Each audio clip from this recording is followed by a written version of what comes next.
Oh boy, brought the sled in to tighten the track this year, and you see where she sits, no suspension in her. The shit was all loose, jumping around back here, ruined the skid. This front bolt was out. I found one, put one in it. We gotta find a way to remedy this situation. Alright, so normally these washers on this shaft, when it comes through the thing, there's one on the outside like this, and one on the inside. So, about that thick. Instead of running these washers, because they can just jump around and come up into that hole, and that's about where my track needs to be tight, I'm going to, I already started one, cut out these plates. And you know, it'll rest there so I won't be able to move, one, and I'll probably throw a couple rivets in it. Two, maybe not even rivets, because I'll probably bolt the tensioner through it also. So it'll be a bitch to make this hole perfectly, but that's what we're going to do inside and out, because we're not adding any space if we're removing these washers. We're just adding that same amount of thickness, this metal I have. So this should work. Gonna be a pain in the butt, but we're gonna do it. Make one, make it perfect, and then attach the template for the rest. So let's get her going. All right, we got one clamped on there. I'm going to trace this all out, dot them holes, trace this out without that big hucka-ducka in it.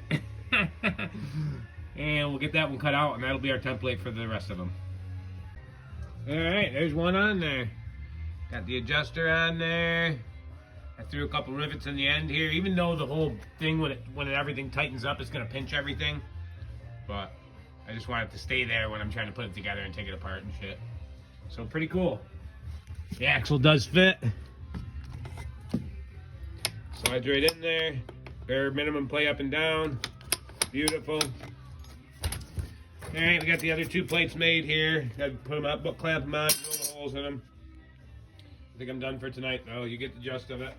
I'll probably upload this video before I put it back together, but there she is. That's how you fix a chucked out skid on a budget. There's no way I'm going out buying a new skid. And I ain't got an aluminum welder. If I did, I'd just fill it in and grind it back off, but maybe that's something I should invest in. But we're getting there. We're getting her fixed for the season. All right, we got two of them made up. One in the back, one in the front. That fixes the big old duck in there. I just went square with them on the backs. It doesn't make, as long as I'm as big as the slot, so it doesn't really matter if it's square or not. The ends of them are in good shape, so. Oh yeah, there's two of them. One there and one there. So we gotta make two more for the other side, because it is horribly chucked out also. Once them are done, I can start building a rear axle. I did find a skid out back with one of these. I'm hoping it's the right one that looks okay, but until I take it apart, I won't be able to tell. So hopefully, cross our fingers, we'll have a good axle too without all these big ruts in it. That inner one is where it rides on this thing that I'm fixing, so that's not good. And then that's where the bolt hits it to tension it back. So they're in rough shape. So hopefully the other side I got is in better shape than this. But we're moving along here. Get both of these stanchions done for tonight. I'll be happy. These plates. Two more to go.